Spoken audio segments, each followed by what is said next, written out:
네, 안녕하세요. 와제스키입니다. 오늘 시장이 밀렸네요. 하긴 뭐 밀릴만도 하죠. 어제 말씀드렸던 지금 악재가 한 3개 정도 있는 것 같아요. 이제 중국 부동산, 그리고 미국 금리 인상, 그리고 어, 파산, 이렇게 3가지의 악재를 가지고 있습니다. 그럼에도 불구하고 우리나라 증시는 최근까지는 잘 버텨줬던 것 같습니다. 나름 전기차 섹터도 상승을 잘 해줬고요. 그런데 이제 어제 말씀드렸던 것처럼 전기차 업종이 정말 많이 올랐어요. 이제 많이 올라서 쉬어가는 타이밍이 맞습니다. 쉬지 않고 올랐어요. 보면은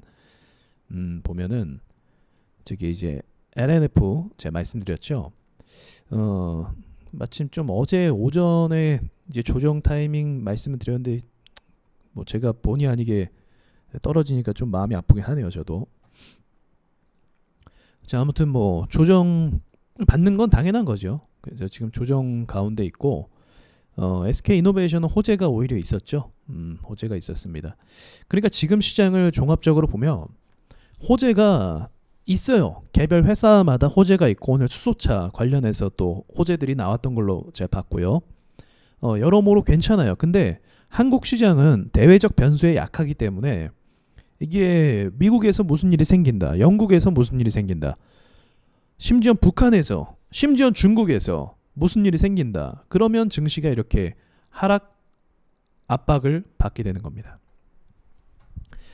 그런데 이제 저는 아직까지는 조정 단계로 봐도 된다고 봐요. 그러니까 하락의 시작이냐라고 하면 하락의 강도는 셀 것 같긴 해요. 왜냐하면 수렴 다음에 이동평균선 수렴 다음에 방향을 못 잡고 있다가 지금 악재 나오니까 방향을 잡은 거거든요. 그래서 조정이 970 정도까지는 가능하지 않을까 생각을 하고 있어요. 970 정도까지.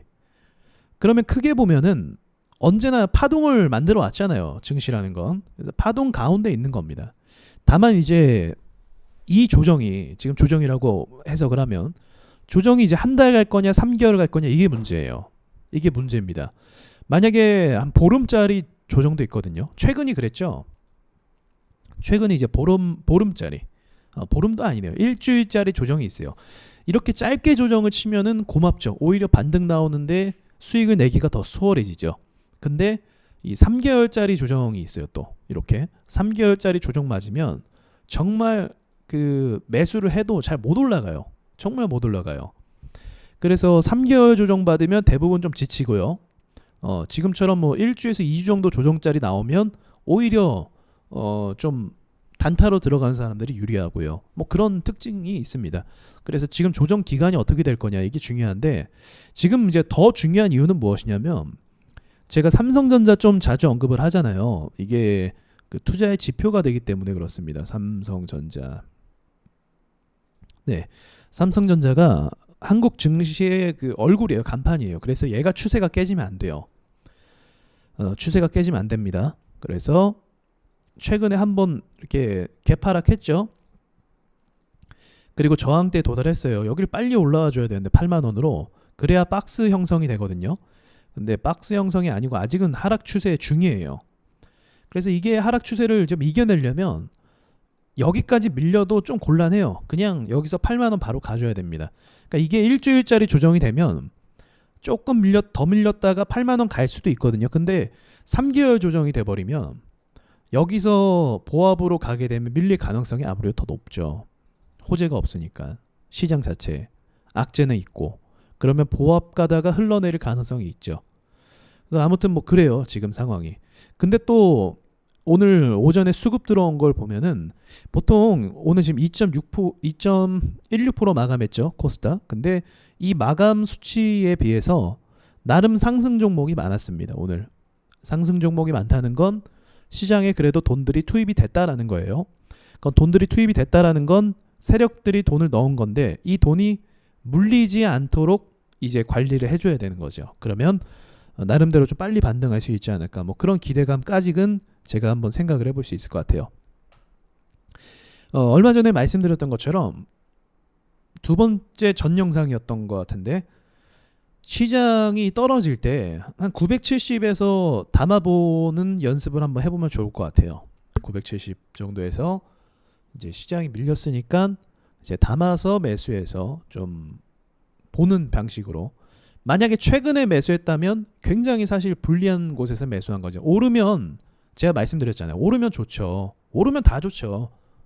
그죠? 슈팅 나오고 다 좋죠. 근데 그게 아니기 때문에 지금은 결과적으로 내려왔기 때문에 뭐 빨리 정리를 해서 밑에서 더 기다리든 뭐 그런 판단을 하긴 하셔야 될 것 같긴 합니다.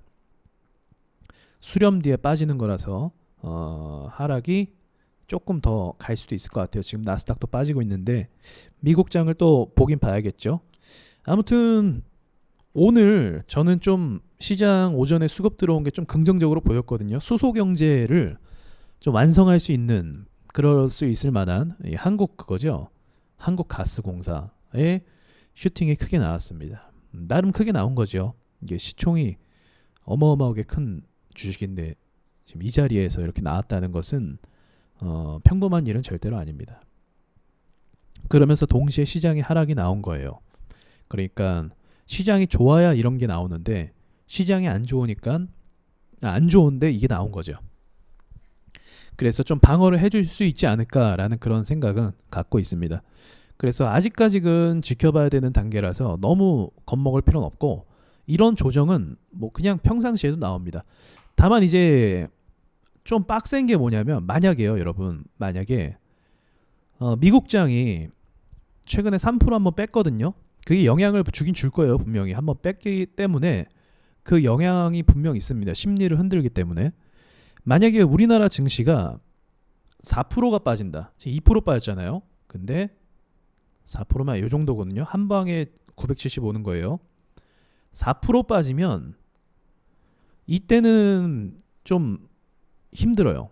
이때는 어떤 게 힘드냐면 4% 빠지면 오늘 빠진 수치만 봐도 하락 종목 굉장히 많았잖아요. 그럼 4%를 빼면 여기서 2%, 4%, 6%가 되는 건데 투자자들의 전체적인 잔고가 마이너스 10 이상 빠지게 돼요. 10에서 12 정도 빠지게 됩니다.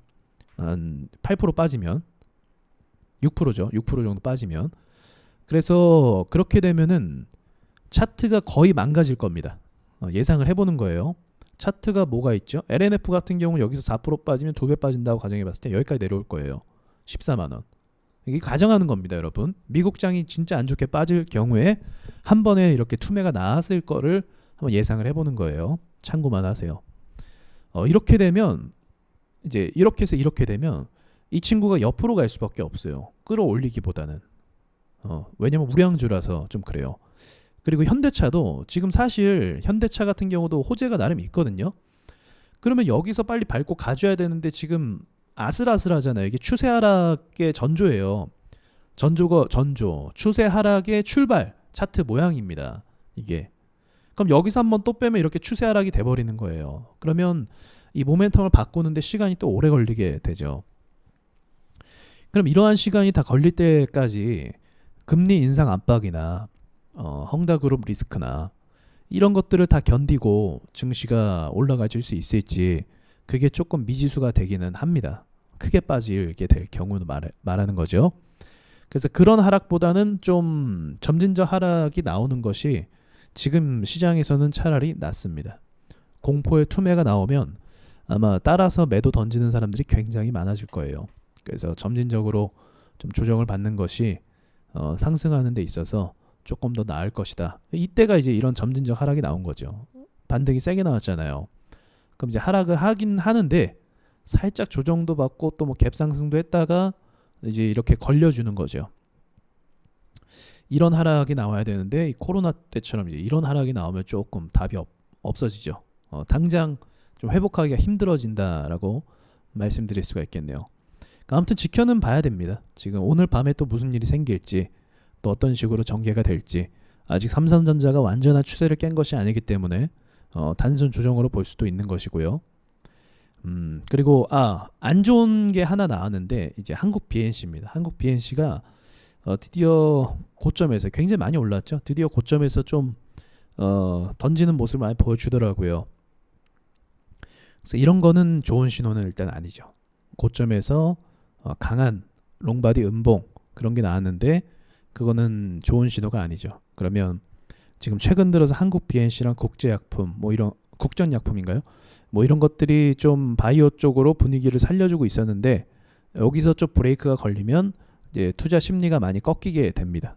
돈이 이동돼야 되는데 이동돼야 되는 시점에 증시가 하락했고요. 수소 테마 쪽으로 좀 갈 수 있을 만한 가치는 있어 보이는데, 자, 만약에 조정을 받아서 어떤 종목을 사야 되나요 하면 수소 관련주를 한번 보시는 게 좋을 것 같습니다. 지금 전 세계적으로 이 수소에 대한 이야기를 좀 많이 하는 것 같아요. 오늘 저도 수소에 대해서 사실 관심이 없었거든요. 그런데 오늘 종목이 상승하는 걸 보니까 수소에 대한 타이틀을 많이 붙이고 있구나. 특히 한국 이 가스공사가 이제 수소 뭐 선언했죠. 수소 플랫폼 이렇게 방향 전환을 했기 때문에 또 수소라는 건 글로벌 시장에서 또 먹히는 부분일 수도 있거든요. 그래서 이러한 경쟁을 가진 회사들이 이제 뭔가 미래를 제시했다라는 건 좀 긍정적이라고 저는 생각을 합니다. 그래서 이 부분을 좀 긍정적으로 봤을 때 반등이 나오면 이러한 종목들이 좀 좋게 흘러가지 않을까, 그런 기대감을 좀 가지고 있어요. 자, 아무튼 뭐 여러분 생각이 많으시고 좀 힘드실 수도 있겠지만 힘내시고요. 대응만 잘해 나가면 뭐 주식 그렇게 무서워할 필요는 없습니다. 지금은 지켜봐도 되는 상황이라고 생각을 하고요. 이제 뉴스를 보시면서 악재를 좀 살필 필요가 있거든요. 그러면서 나스닥이 어떻게 반응을 하는지, 어떻게 크게 반영을 하는지 그것만 보시면 좀 될 것 같습니다. 자, 수고하셨고요. 여기까지 하겠습니다.